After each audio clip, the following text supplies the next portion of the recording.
episode recorded January 9th, 2023. Hello, everybody. Welcome to this episode of Don't Panic, the technology podcast on gadgets, the internet, and of course, we couldn't do it without you. I'm Sean Jennings, joined by two guys who are just happy it's a new year.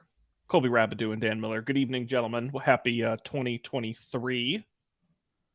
Thanks, Sean. Yeah, happy 2023. What was the Jennings New Year's celebration like this year? Oh, Dan, I'm so glad you asked. I did the rare thing of being in my bed under the blankets.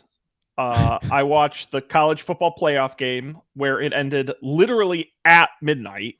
Like the final play happened like at midnight as the time was turning, and it was an exciting conclusion to the game at midnight because the kicker kicked and he missed, and they didn't go to the playoffs in the college game. Are you talking about football, or is this an analogy for Congress? I can't quite tell. Oh, and he's got him, and he's got him. No. This was one of the college football playoff games. Yes, and to win the game and take him to the championship, he kicked it and went wide off. So right at midnight. So that was, I guess, my New Year's. No, I don't. I am holiday Grinch when it comes to certain holidays, and New Year's is definitely one of them. Bogus holiday. Nice. Did you see that flow chart that was like the New Year's Eve flow chart, and the only path that led you to a good outcome was what did you do on New Year's? Absolutely nothing. What were your expectations? Very low. Then it's like, okay, great, you had a good New Year's, but anything else is like, if you did anything for New Year's and had high expectations, it's like not gonna be fun. And that's been my experience too. Like, I don't know what it is about New Year's Eve, with the exception, Sean, of that party that you threw. There are lots of great stories that came out of that. That's exactly what I was thinking. Yeah. Oh, and Colby threw some great ones back in his day as well. Oh, that's right. Actually, you know what? I think the thing that spreadsheet was missing is if your New Year's Eve is do nothing or go to a friend's house, I think those are going to be good. The small party. Yeah, anything that's like, oh, you got to go to the so-and-so bar. It's like, nope, that's not doing that. Not going to go see fireworks. Not going to sit outside in the freezing cold with a trillion other people. I think the big trick is it hits midnight, and then by like 12:20, you're getting ready for bed. Like doesn't matter where you are, as long as that's your plan. I don't think the problem is getting to midnight. That's the fun part. The problem is if you're still going at 2 or 4 a.m., you've done it wrong. And I say that as an old man. We didn't make it to midnight this year because we were jet lagged on East Coast time. So we gave up at about 10:30. Well, and that's the other thing. It's like, what, is there going to be a surprise at midnight? Like, you know, what's going to happen I haven't seen before. It's like, surprise. The only exciting one was Y2K. Why do you stay up and look around as all the lights going to turn off? Bring it back. I like that. I need some suspense because otherwise, well, you guys know I did this at some of our parties. My father is a New Year's baby. He was born, and so it's our family tradition to call him at midnight and wish him a happy birthday. And now I am officially so old, I text him at 6 p.m. and say, I'm wishing you a happy birthday, but we'll both be asleep. So God bless you. Well, it's midnight in the UK at 6 p.m., right? So yeah, it is absolutely close enough. Actually, UTC, the one true time zone. You're just giving him an international birthday. It's what he's always wanted. Well, that's good. Dan, did Santa bring you anything good for Christmas? You know, it's this is also getting old. But I received 3 Christmas presents that are very practical and great. One of them, my mom got me a coffee mug warmer, which I've always wanted. Very practical. I use it every day. It's great. Also, new merino wool socks, which also sounds very boring. And then Lena got me it's not behind me, but a clever contraption that allows you to bundle your skis and your poles together and then put it over your shoulder, which makes everything so much easier. We went skiing for the first time this season yesterday, and I did not know what I was missing. It becomes so much easier to carry everything when it has a strap. Then when it's like, okay, I'm going to like hook the skis together and put these over my shoulder, and then I'm going to like do this squat with 80 pounds of weight on my back and pick up the poles and come up. Also, it's icy, and I'm wearing these ski boots. Like, no. Just the strap. It's amazing. all those things probably cost under $100 total, and I don't know. I think I will remember this Christmas because of these items. So that's what I've been reflecting on. How about you, Sean? What I've heard, Dan, is the theme this year is Dan is cold. Dan is that's true. That's the theme of this year's gifts is Dan is cold, and we got to help this guy out. Dan is cold and Dan is lazy, maybe a little bit. He's spending Dan too is much cold time and out Dan is in the old, snow. maybe because I can't do the squats and the ski boots on the ice anymore. There you go. You're getting that old people cold hands, cold feet thing. Oh no. Oh no. What has the West Coast done to you, Dan? Oh my God, we got out. We get to the top of the mountain, and it's beautiful. It's snowing. There's snow everywhere, but it is barely snowing. You drive not even 5 minutes down the road, it's raining. We're like right at the cusp. It's like 31 degrees out, and we pull in, and someone else just pulled in next to us, and they get out of their car, and these two kids, like I don't know, 20 somethings, and they're like, oh my God, it's so cold. And then the other guy's like, oh, it's the wind, man. It kills you. I was like, what the fuck are you talking about? Like, this was a light breeze, maybe, and it literally couldn't be any warmer and still be snowing. This is literally the warmest it could possibly be and still do the activity that you're doing right now. And you're complaining that it's cold. Like, these people have lived on the West Coast their entire lives. There's no way they've ever gone anywhere else. So I hope to never be that person. Yeah, they should definitely stick to surfing. Probably much more their sport. You're skiing. What did you expect would happen? This is literally the best possible outcome for you, actually. Yeah. Well, wonderful. No, Dan, I did not get a single gift. So not one. Nothing? I was naughty this year. No, too old. I'm an old man now. Not a smart home gadget, not a fold out laptop with 3 screens built into it. No, I don't think anyone who buys me gifts would even know where to find such a thing. So, no, I got nothing, but that's okay. I'm good with that. I do have to ask, just pivoting wildly, Colby, what are you drinking? It looks fantastic. Worlds. Oh, it's not centered, so we're trying to Wolfler Dry Rosé Cider. Very nice. Wow. It looks good. The can caught my eye. You are muted, Mr. Colby. Uh-oh. I said so much good stuff that the world will never hear. It's good. It's pretty dry, but not too dry. I like it. Or it's dry, but it's not tart. Okay. Sounds refreshing. Yeah. It's pretty good. It's it's like 6.9%. It's a pretty sturdy cider. Nice. Any carbonation in there, or? Oh yeah, for sure. It's a little fizzy. Keeping it light. Made from New York State apples. Wow. Look at them apples. Where's it made? Oh, it's bottled in New York State. I guess that makes sense. It's a good spot. Yes, sir. What else is going on? I got a new. Did we talk about this last week? I got an Apple Watch for Christmas. Oh, we did not. Finally upgraded. Nice. Yeah. It's checking my blood oxygen as we speak. Now, you weren't still? What were you upgrading from? The Series 3. You were still on the 3. Oh my goodness. 3 to 8. What a jump. Yeah, it's quite a change. The screen is so big in comparison. I like the always on, I think, mostly. I don't like. Now, I don't know when this changed, but on the Series 3, when you're in sleep mode or something, the way like when you have your sleep focus on and your watch goes into sleep mode, on the Series 3, the way you unlocked it was you like spun the dial a bunch and it unlocked. But on this one, you have to hold down the crown. And it's so much harder to do that. It's like you have to hold it down for a really long time, Yeah. which like I guess I see why you have to hold it down for a long time, but I wish I could just spin the crown. I thought that was fine. That I thought that was a watch OS change, or because I also upgraded, but I was attributing it to a watch OS change, but maybe I'm misremembering. It could maybe there were a bunch of things on the series 3 that didn't like there were a bunch of things that never changed.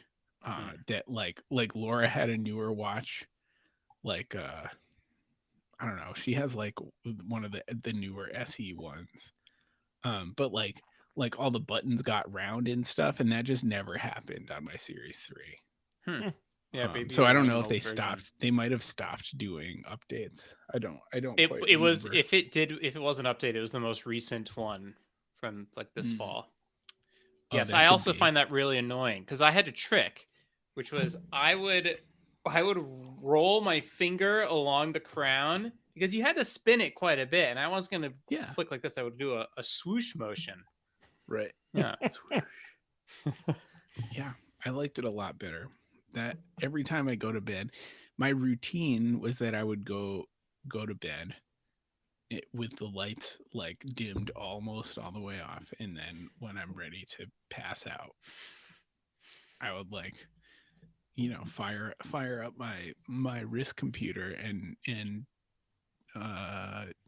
do the home shortcut thingy to turn off all the lights. I still do that, but it's so much harder. Like when I'm falling asleep, it's so hard to press the button for that long. It's so difficult. I don't know, man.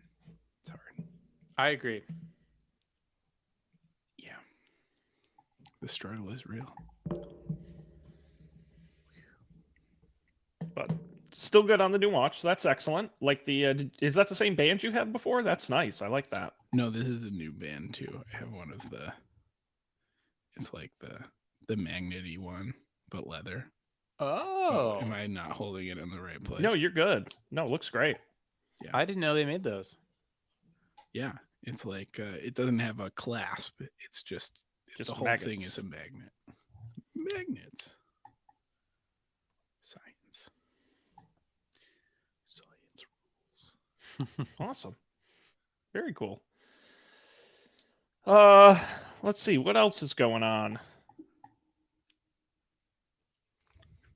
I'm trying to think of technology thing that happened in the last 2 months. I did a lot of traveling, and I picked the Flighty app, but Colby had already picked it. That was, I think, the last episode I was on. Yeah. It was back November 7th, by the way. Yeah. It's been a little bit. Sorry. No. Hey, listen. The fans love you, okay? But they also think Colby doesn't talk enough when you and I are on the show. So I think it was a nice change of pace that interesting. Did we run like a focus group or something? I will say, honestly, I never get feedback from anyone on the show. The few people I know who actually listen in, the only 2 pieces of feedback I've gotten is I look fat on camera. And yes, people have said that to me. But ignoring that, they say Colby does not talk enough. I swear to God, that is the one consistent piece of feedback I always get is Colby. We want to hear more Colby. And I think part of that is, Dan, you and I have very aggressive on mic personalities. I don't think it's Colby being shy. I think you and I just jump in all the time and Colby's just listening, which is fine. But listening politely. That's why when it's just me and Colby, or it was just you and me, Dan, or just the 2 of you, it's a different type of show. So it was interesting for a couple months. We got to learn so much about Colby. People didn't even know he was on the show. It was great. It's true. The last show we did was fun because I didn't have a charger. So I forgot about 45 minutes in, I got the warning. I was like, Sean, my computer's gonna die, and I can't charge it. So we gotta cruise. I think the final runtime was like 43 minutes. The shortest episode of Don't Panic ever. That reminds me, Colby, of your phone that had the broken power button in college. Do you Do you remember this? Yes. Right. That if it shut off, I couldn't turn it back on. And it added a whole new level of urgency to any sort of evening activity. Yeah. Like people would freak out. Oh, my phone's going to die. I'm going to miss text messages. Colby's phone was literally about to die.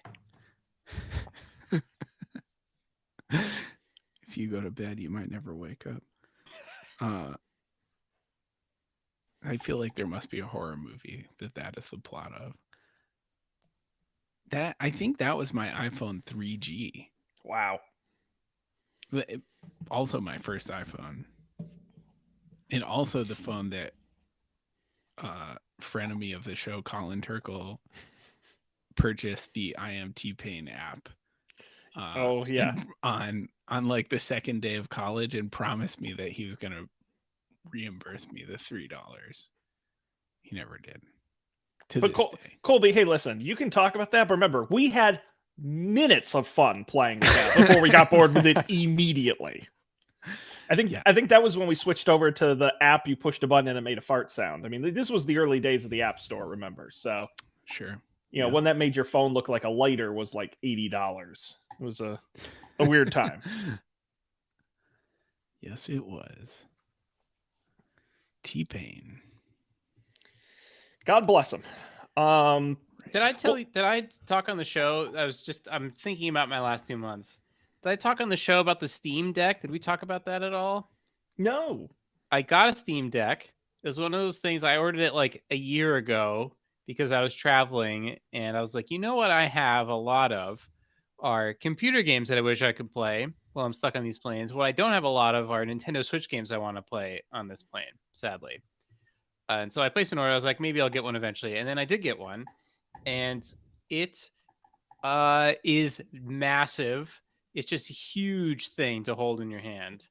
But it does work really well. And the cool thing is, for a thing that you use on planes, like right now, the Steam winter sale is happening. You can buy these like old games that, you know, maybe you wouldn't be that interested in playing today normally, but they work great on the handheld thing that lets the battery run for a long time if you just play like an 8-year-old game on it, and you bought it for $2 on the Steam sale. So yeah, I used that for 2 months pretty regularly, and it worked great. And it's amazing. It runs Windows games, no problem. It's yeah. This is a portable thing? Yes. It's like, you know, it's like probably pick up your keyboard. It's about like, I don't know how big your keyboard is, but like it's about the size of like a laptop keyboard. Sure. Yeah, it's a Nintendo Switch on steroids. Yeah. You look at the photos, you're like, oh cool, it's like a Switch size. It's like, no. It looks like a Switch visually, but it is like 3 times bigger. It's a Switch that runs Windows games, so think about that. Yeah. But like, it's kind of incredible that you can do that. And the save syncing thing works super well, so you can go back to the computer and pick up the game. And in every case so far, it's worked well for me. But where it really shines is playing like a, you know, Civilization 4 or something, or like old The Sims, where it can just go for 8 hours because the game is so old. Right. Cool. And it's just runs Linux, so you can install anything you want on it. So another cool thing you can do, close your ears, Nintendo legal team that might be listening, is install any emulator, PlayStation, Super Nintendo, GameCube, Xbox, and play all those old games on the go, which is pretty cool. Have you hooked Smash up on it yet? I did, but the controls are not the same, and it's a little bit laggy. So I it's mostly for novelty. Well, I was going to mention to you, did you see the I think it was today or yesterday, it was going around, the new Joy-Cons for the Nintendo Switch that emulate the GameCube? No. I gotta, all right, I'll put it in the Riverside chat here. As soon as I saw this, I was like, I almost put in the rundown because I'm like, Dan is going to go nuts for this thing. But basically, it's a special Joy-Con set that it's designed to look exactly like the old purple GameCube controllers. And supposedly they're very nicely made. So Ooh. Sold out. yeah, this was all over the internet. Damn, I missed it. Um, That does look cool though. Here's the GameCube controller is very comfortable. It's like yeah. it's kind of deep. It's got like the deep grip on the side. The buttons, like the A button is bigger than all the other buttons, and that's the button you usually use. And the B button that you don't usually use is smaller than all the buttons. It's like, why are all the buttons now the same size? Because in every game there is a button. Sometimes it's the one on the bottom on PlayStation. On Nintendo games, I've noticed it's the one to the left. That's the primary button you usually use. Why is that button not bigger? I don't understand. How have we like standardized on this triangular or I guess diamond shaped thing? I don't know. I like that you can put it on the sides of your Switch. It looks really dope with the Switch. There's something really nice looking about it. I mean, it looks stupid, but it looks good stupid. Here's the other thing. I also brought my Switch. I would use it a little bit, and it's very uncomfortable to play for 6 hours on a plane ride because you're holding like a piece of plywood, basically. I think you should be able to get Joy-Cons that are more ergonomic. Yeah, the company that came out with this, they make a bunch of different Joy-Con squeeze. So a really cool transparent where you can see the microchips and stuff underneath it. When is transparency going to come back? We had the return of bell bottoms. You know, are we 5-10 years out from transparent electronics coming back? I hope so. I think that would be a great trend to bring back. The problem is phones are all in cases, so you don't see it. Everything wants to be metal. And I just don't know if people are going back to plastic. Like what device that you have would you want to be clear? Controllers, maybe, like the accessories, maybe, but video game consoles. Yeah, that would be cool. I mean, you could do the famous 30 Rock clear dishwasher. Still a great idea. Yes. Still a great idea. Printers. That's a great one. It would probably get covered in ink, though. But that's part of it, right? That's part of the art. Is there a lot of splatter inside of printers? Well, you know, we've seen car concepts where they put the e-ink on the outside of the car to change colors. They should just make the clear car. That would be scary. Because probably these cars are a lot less substantial than you think they are for, you know, energy efficiency and everything. Right.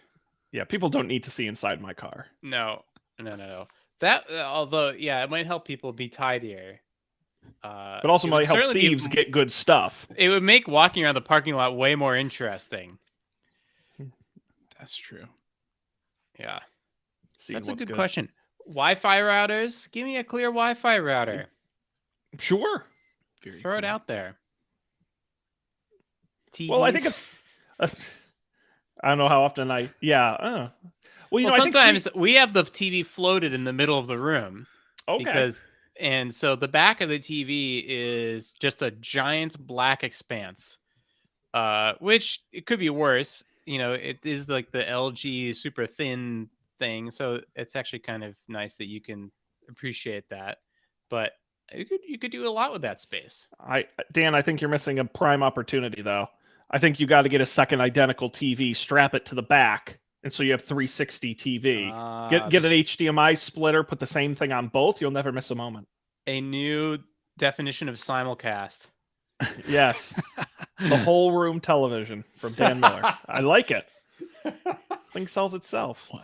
This solves, yeah. So we're looking at moving, and I don't know if I'm sure you've both seen this actually, especially in older cities. I'm sure this is a problem in Boston. There is no place to put a TV.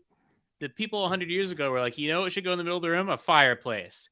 And you're like, you didn't think about global warming. I'm never going to use this fireplace. and now I can't do anything here. So one of the primary things I look at when I look at these photos is like, where would the TV go? And then where would the couch go? The simulcast might solve that problem, because you just put the TV in the middle of the room, couches, along any edge that is available. Doesn't matter where you sit. Well, you create the Ultra Lounge, right? Because you put the TV in the middle, and then the whole entirety of the outside wall is all couches. You can sit anywhere and see the television. They got wide viewing angles on these TV now, so you can really sit anywhere and still get a pretty good. You could put it on a motorized base so that it rotates to where the people are. Well, and then you get like some head tracking, infrared kind of stuff, and so it tracks like wherever Dan sits, the TV turns and points at him. Or you can just use the curved screens, but it curves the other outward, way, like out. It's just round. Well, I love, perfectly spherical. They have those where they're like all the tiny LED panels you snap in, and you can make it as big or as small as you want. If I ever get like a man cave, I'm doing a whole wall with those. But Dan, this is your opportunity. You can wrap it all the way around a cylinder. Oh, and then it spins like one of those old timey things, and that's how you watch the TV. And then when you're not using it, you can put on like people just think it's a big fish tank or something. You can put little fish swimming on it. I did see at a friend's house in our 8-week East Coast tour, we did see one of those TVs that looks like a picture frame. Oh, sure. And then inside the TV is like a painting on like a 4K. I don't know. Maybe it looked real. I was shocked at how good it looked. I thought, on paper, reading the CES press announcement about that 5 years ago, that it would look super hokey. And it takes a while to notice. And even when you're noticing, you're like, it's fine. Because they actually can get pretty dim, which is nice. It's not like a big shouting out, look at this horse painting. Right. Yeah, I was pleasantly surprised. Horse. Well, Dan, speaking of CES, Yes, it's my favorite episode. Oh, and by the way, I forget that we stream these live, so I do want to thank wonderful, maybe number one friend of the show, Phil Lopez, who once again knocks it out of the park with Clear Toilet. Thank you, Phil. And Clear Vacuum. Clear Vacuum. That's kind of Dyson needs to get on that. They'd be great at the totally clear. They're basically halfway there, Dyson. It's pretty clear. The chamber with the gross shit is already clear. Yeah, that's a good. Clear Toilet is definitely an idea. And I'll leave it at that. Guys, we got to talk about CES. It's our favorite time of the year. We've covered a number of these, and I pulled a number of releases from the show, but only the weird, interesting stuff. It's what we love to talk about, from gadgets to appliances to cars to you name it. Happens at the Consumer Electronics Show every year. Guys, there's about, I think, 10 different stories in here. If any of them grab your attention and you want to go out quick, we got urine analysis. We've got scent-infused showers. We got laptops with too many screens, truly wireless TVs. Anything getting you excited? It's a lot to take in. I like the bathroom theme this year. Yeah, we can get into that. We got a couple of bathroom items. Let's start with Y Things, who's been around for a while. I think one of the first with like a Wi-Fi enabled smart scale. They got a whole bunch of stuff. This year, it's the U-Scan, an at-home, hands-free urine lab that you stick in your toilet. Yes, you heard that correctly. It consists of two parts, a reader and a replaceable cartridge. The reader itself is what you pee on, and the cartridge is inside of it. It has a thermal sensor to differentiate between pee and toilet water. And all you have to do is pee normally, but onto the device instead of directly into the water. There's nothing you have to do to activate it, and there are enough tests in the cartridges for about one test per day. Once the reader detects your peeing, it uses a microfluidic circuit to take a small sample. The rest gets dumped, and the thing gets cleaned when you flush. For the cartridges, they're focusing on two things: reproductive health and nutrition. The Cycle Sync cartridge measures luteinizing hormone, pH levels, and hydration levels to help determine what part of the menstrual cycle a person is in, as well as estimating an ovulation window. They're also doing a nutritional balance cartridge, which measures pH and hydration in addition to ketones and vitamin C. Too many ketones in your blood and urine, for example, can trigger ketoacidosis. And vitamin C may help people improve iron absorption. Once the tests are finished, the results are sent via Wi-Fi to the app, and the cartridge rotates to the next test pod. Each cartridge holds about 100 tests and lasts 3 months. The users will also get actionable tips to improve their health based on their results. Wow. Gross. Not the stupidest thing I've ever heard. No, I'm pleasantly surprised actually. 100, yeah, and you only have to replace it every couple months. Yeah, absolutely. So it's essentially you take one test a day, 100 tests in a cartridge. So I mean, I love What is- data. Yeah. What is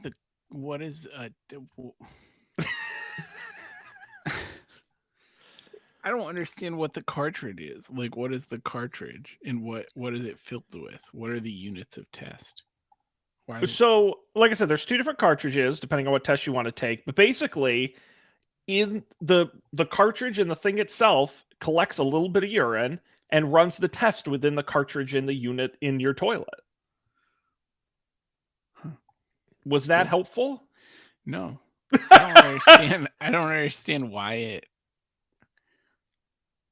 I mean, it doesn't. I think it's like a doesn't really COVID matter. test, right? Like there's some bit of material that it's Mm. reacting with, and then Right. it's measuring that reaction to determine something. And Gotcha. that's what's in the Yes. cartridge.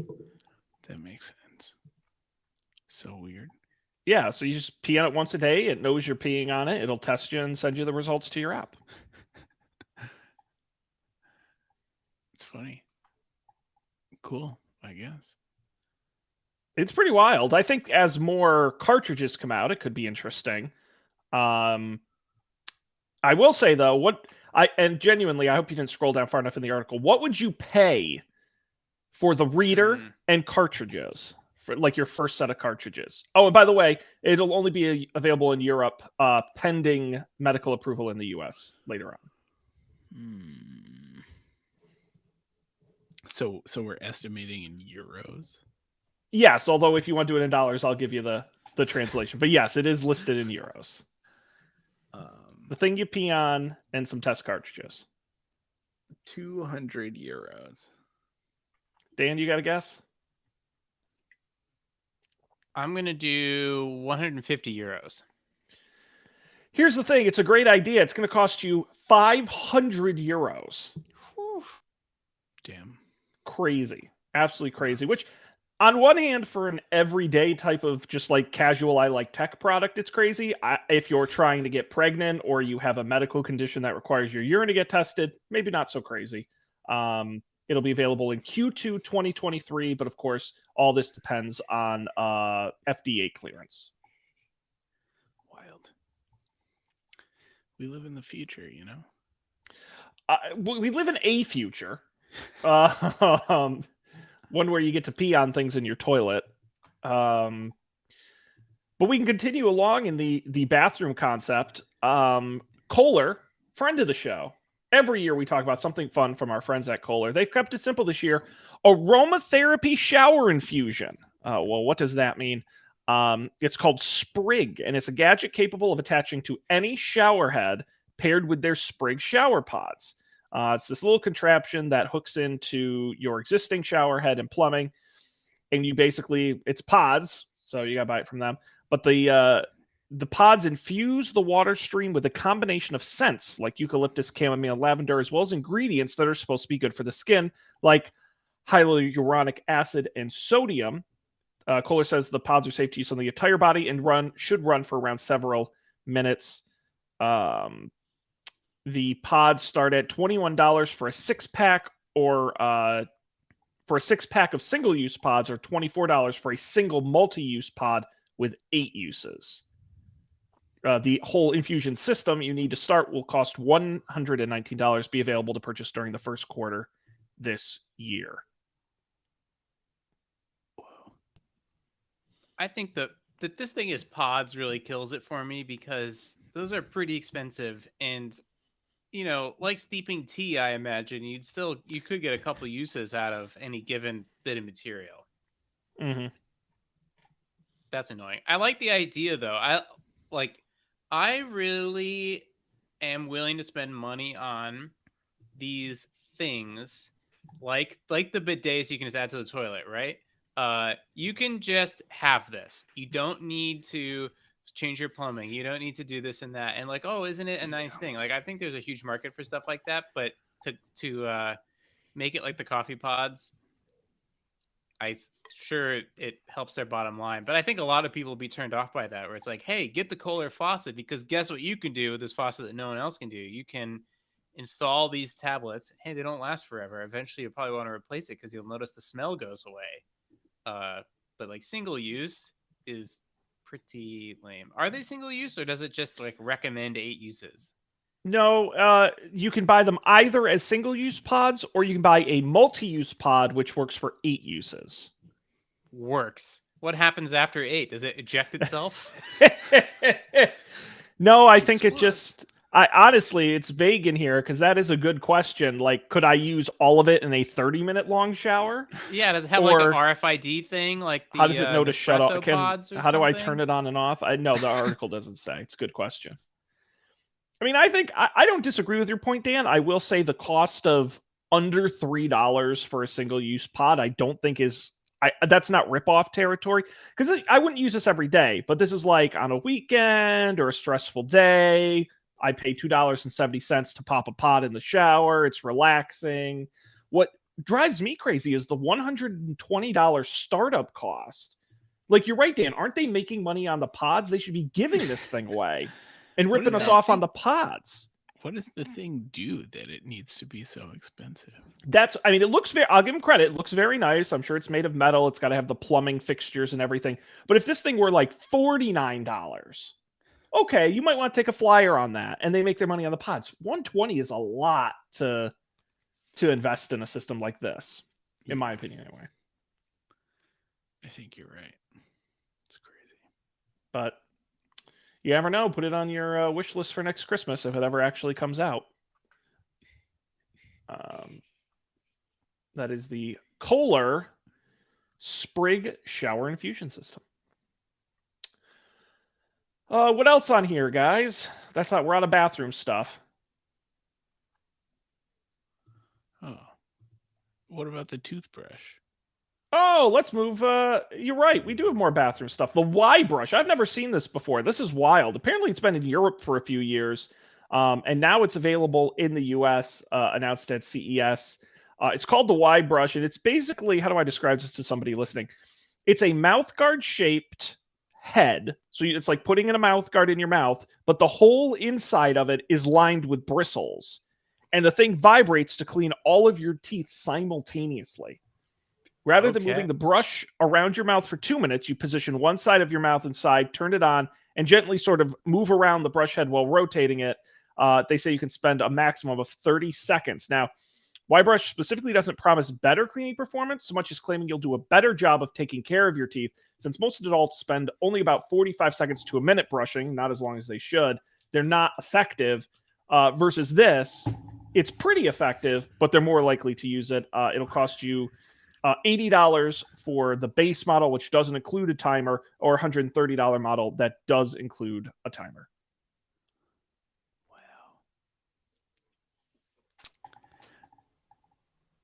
So does that mean it doesn't work better than if you brush your teeth like you're supposed to? But it does work better if you brush your teeth badly. You nailed it on the head. Yes. If you're a dentist and you have been trained in how to brush your teeth, no, this is not going to do as good of a job. But there are some... and by the way, I love it's this European angle. The average American is so stupid that we invented this. Apparently, it's been around in Europe for it's not a new product. It's just new to the U.S. market. I love the name. It's like the obvious Y shape, but also like Y brush. Why? Why brush? Why brush when you could Y brush? Yeah, this thing's wild. If you get a chance, there isn't one in the article, but on the website, on their website, and I think also on the Amazon page, they have videos of people using it. And when you see them using it, you're okay. I kind of buy it. Like, it looks stupid in a picture, but once it gets in somebody's mouth, you're like, it touches every tooth and it vibrates like an electric toothbrush. Like, I'm almost tempted to take the Y-brush challenge. Do you have to get like fitted for They have 3 sizes: large, medium, and small for children.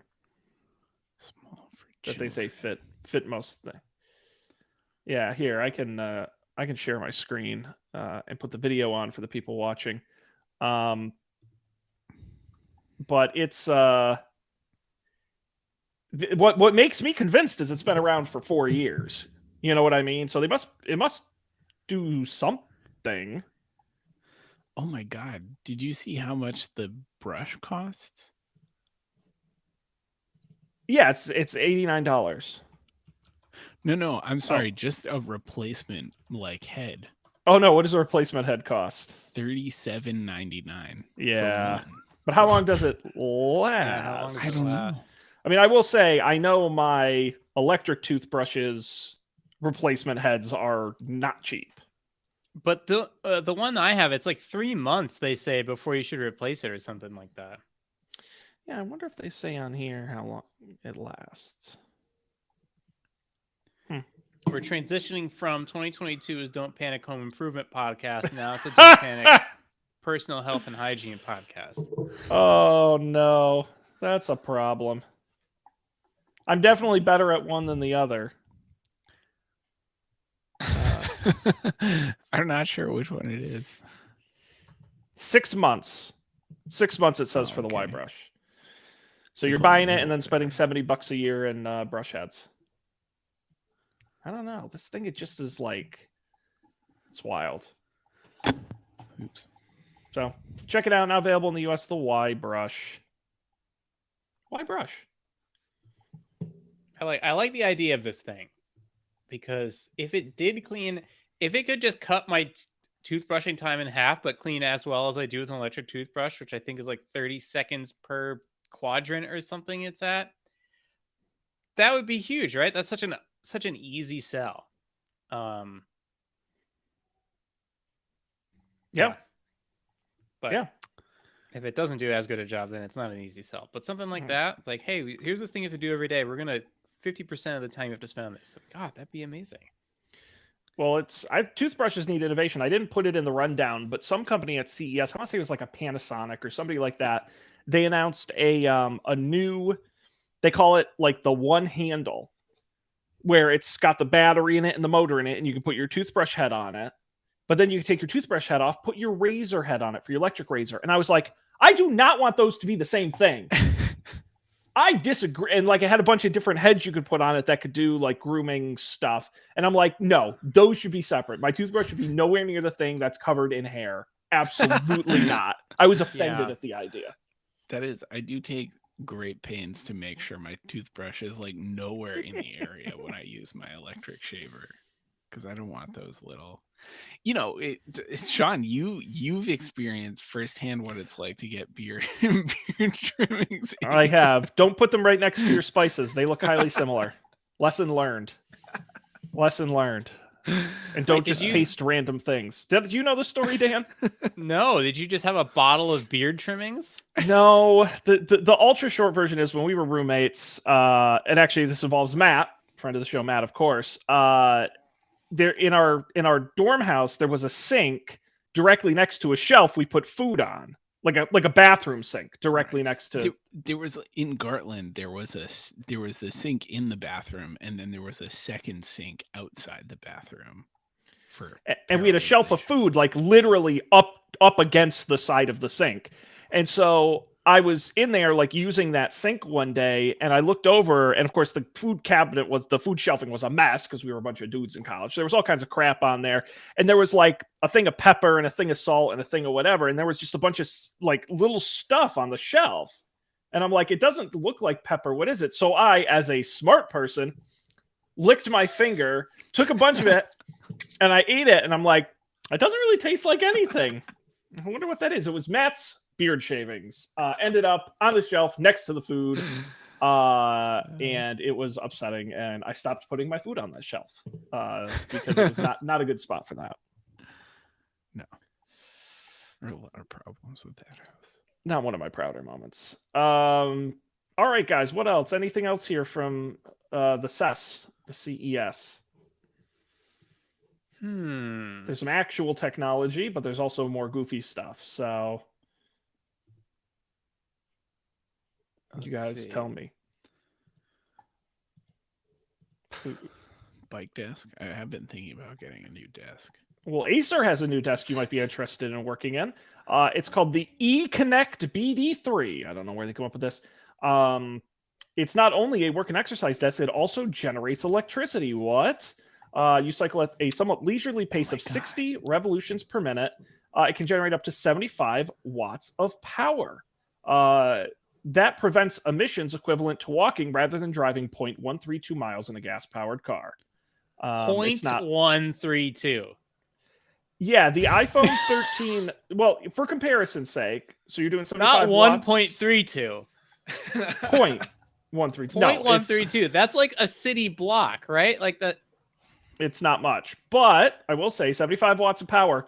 The iPhone 13 Pro Max draws 30 watts from the wall with a fast charger to juice up in under 90 minutes. So not good to compare it to a car's, but definitely for your electronics. It has 2 USB Type A and 1 USB Type C port to plug in multiple devices. And so you can charge your devices with it. It also comes with a smartphone app for users who can track their cycling performance and how many calories they've burned. It'll cost you $999 when it lands in North America in June. Can it charge your computer too, or just a phone?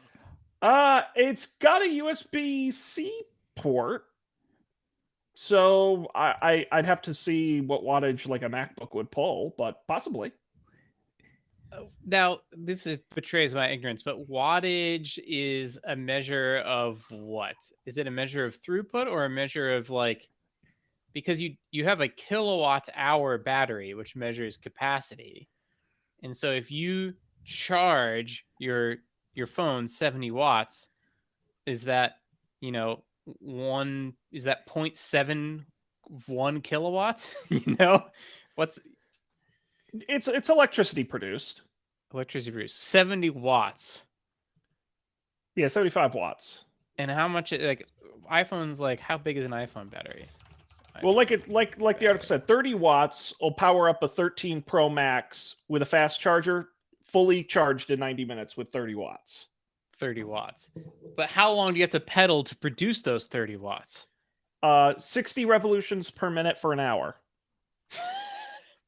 But that's a leisurely pace, says this article. So, if you're leisurely pedaling for 8 hours a day, you maybe could power revolutions per minute for an hour. Is that what they said? Yes. That's 1 revolution per second. Yes.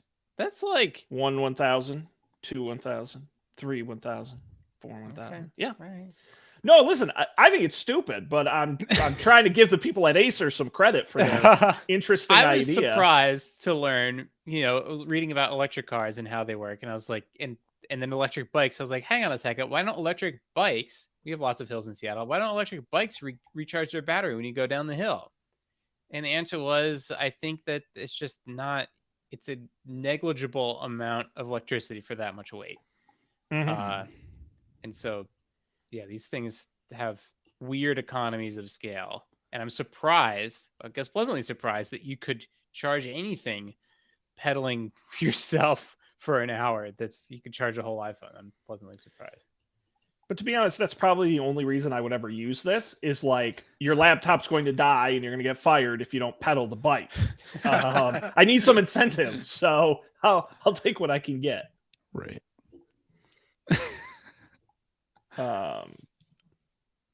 Anywho, Acer's bicycle desk. Anything else in here you guys want to talk about, or should we move on to picks?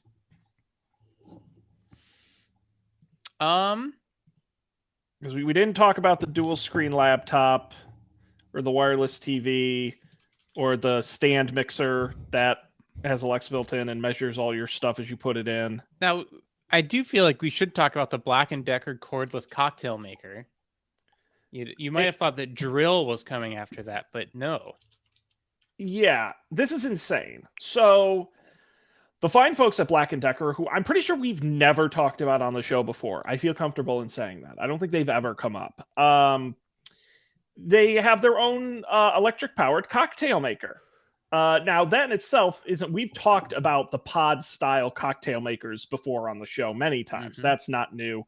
This uses the pods from a company called Bartesian, and it has space for 6 liquor bottles. What's unique about this is, for the first time ever, it's battery powered on a Black & Decker, like the same battery you put in your weed whacker, will power this cordless cocktail maker, which means cocktails anywhere on the go.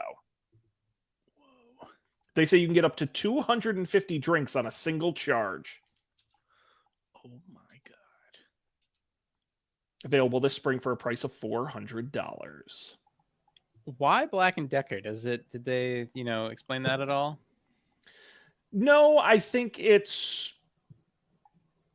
I'm pretty sure they're just private labeling it. Like I doubt they make the maker. Somebody else does, and they just put the Black & Decker name on it. Did they repurpose one of their wireless drills? Because it does say battery here, doesn't it? Doesn't it say battery powered? It is. Well, I actually know a little bit about the tool market, but basically all of these companies, the whole gimmick with batteries now for tools and stuff is like you buy into the family. Like you get the Ryobi batteries and you got to buy all the Ryobi stuff. And same with all the different brands, DeWalt and all that. All of them are making stupid shit you can put their batteries in at somewhat as gimmicks. Makita makes a coffee machine that runs on the same batteries as the Weed Whacker. And they're just trying to add as much stuff as possible to say, we have 300 things our batteries work with. I don't think they'll sell many of these, but it is one they can put on the list and say, look, buy into our ecosystem of batteries because you can do everything, including cocktail making at the tailgate party. Cool. Truly wild.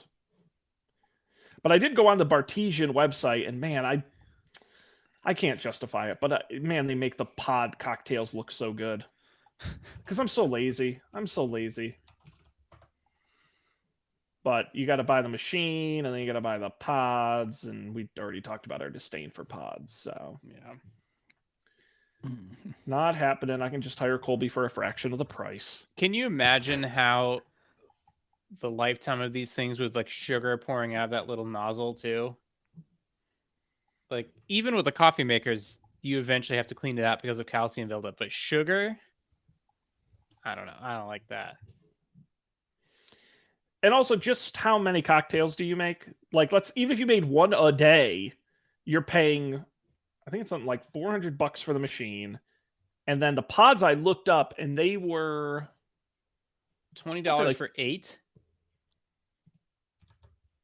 Well, it varies by what drink you buy. I think the ones I saw, they were like $3 to $4 a pod, which I also don't think is crazy for the ingredients plus the alcohol. But it's like, man, how long do you have to own that for it to be like justified cost? Yeah, I can't imagine, especially when a shaker is much cheaper. All right, guys. Well, why don't we pivot over to picks, the part of the show where each of us brings something we want to share with the world and talk about. And I think I got to have, we got cocktails on one side, we got coffee on the other. Colby, what are you picking this week? I don't remember if we talked about this on the show, but Laura and I got Cyber Monday'd into buying a countertop espresso machine, which has been pretty great. It's very small, which is awesome. It doesn't have like a grinder built in or anything, but it does have a steam wand. So it has like the espresso thing and a steam wand. So you can like froth your milk and also make espresso. It's been like pretty good so far.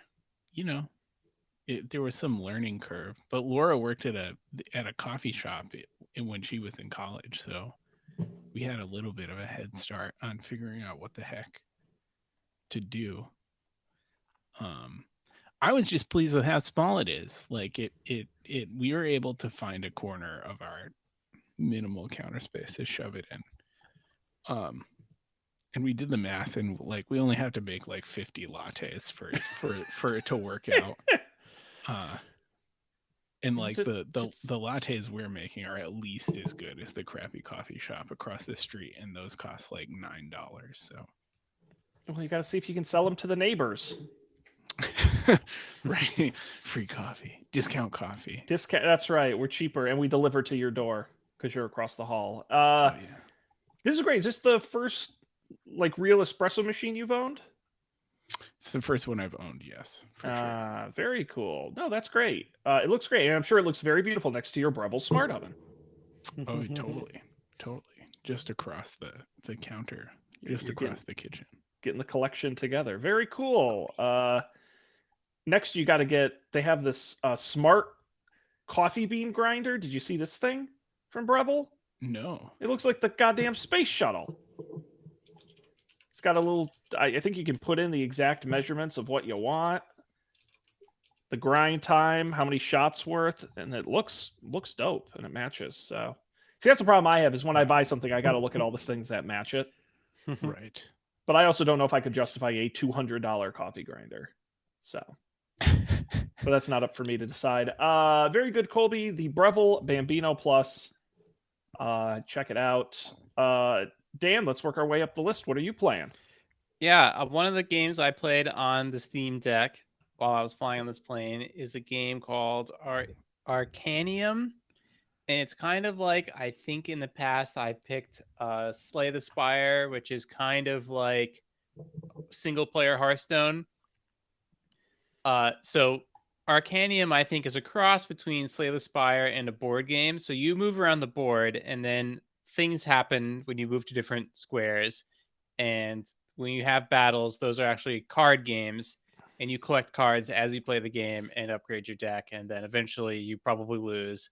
And then certain power-ups carry over. It's one of those games. And then you do it all over again the next time. So it's pretty fun. There's lots of strategy to it. You can save at any point. You can save in the middle of the battle, which is nice. So you can just play for 5 minutes. I think it's only on Steam. I actually didn't check that. But if you have a Steam Deck, it works great on there. Oh, it's on Netflix. Do you see that? Is this a Netflix game? It's a Netflix. I was about to say, I think it's the first ever Netflix game we've picked on the show. Interesting. But I click on Netflix, it just brings me to Steam. Huh. I don't know. Well, it says platforms, PC, Steam, and Netflix. I wonder if works. Yes, is it free to play or is there a cost to this thing? I'm pretty sure I paid for it. $25. Yeah, I wonder if it's free with a Netflix subscription. Because the way I looked up once, like how to get a Netflix game, and I believe you get it through Steam, but you have to like authorize it through the Netflix account on your device. There's a way to do it. Oh no! Here, look, check this out. I'll add this to the spreadsheet. If you are a Netflix member, you can download this app on the App Store, but only if you're a Netflix member. If not, there's no amount of money you can pay to play this game on your iPhone. Nice. That's exclusively crazy. For Netflix members. All right. Wow. Check that out. Yeah, there you go. Arcanium. Very cool. Good thing I don't subscribe to Netflix anymore, so now I don't feel like a sucker. Hey, listen, maybe with such great games, they'll get you back as a subscriber. You never know. All right. Very nice pick, Dan. Thank you. I will round us out here. I have learned that cats like running, moving water. They don't like, I guess it's an instinctual thing. They find danger in sitting water. So they like moving fountains. So this is now my third fountain I've bought since I've had my cat, which isn't great because I've only had him for like 4 years. They don't last long. But the motor on his old one crapped out. And so I had to get a new one. And I purchased this from PetLibro. It's the DocStream wireless pump water fountain. Now, I've had enough of these to know like good things and bad things, like how are they easy to clean and are they going to last? And does it hold a lot of water? And how expensive are the filters and all those sorts of things? And I'm very excited for this one. I've gotten it. He's had it for a little while. Upside, deadly silent, which is wonderful. It's the quietest one I've ever owned. You don't hear it at all, which is great. Holds a crap ton of water, which is awesome. So you're not filling it. And the cleaning of it. I've had some of these that are a nightmare to take into a million pieces. You got to scrub them because stuff grows where water sits. And this one, is pretty darn easy to clean as well. So Pet Libro DocStream wireless pump water fountain. It's $40, so it's not real crazy for a water fountain for your pet. Check it out. Keep them hydrated. Very nice. All right, gentlemen. Well, we did it. It was nice to have the crew back together again. Yeah. You know, maybe we'll see each other again in 2024. Wouldn't that be nice? No, well, we definitely have some fun stuff coming up. I'll very quickly tease over at Up for Debate. We just published the second half of our live commentary of the failed musical Spider-Man Turn Off the Dark. Watch it on YouTube. We talk over the footage from the musical, and it is wild. It's the best couple hours you'll spend watching the two acts. And I can tease I'm a week behind in publishing. So actually, we've already recorded our next one. It's not published yet. Guys, we're doing another storytelling creative challenge. One of my favorite episode types we do, where we start with a premise and we build the story that goes on. And I can tell you this one takes place a couple of kids, basically a Goosebumps story, but it takes place a couple of kids at Wild Willie's Entertainment, Wonderporium, and Family Fun Center, Zoo Safari, and Amusement Center, World Thrill Park Amusement Center. So they're at a theme park, and as usual, Matt and I go off the rails pretty quick. So it's going to be a fun one. A lot to check out there. Subscribe wherever you get podcasts. Up for Debate. This show, of course, don'tpanic.io is the website.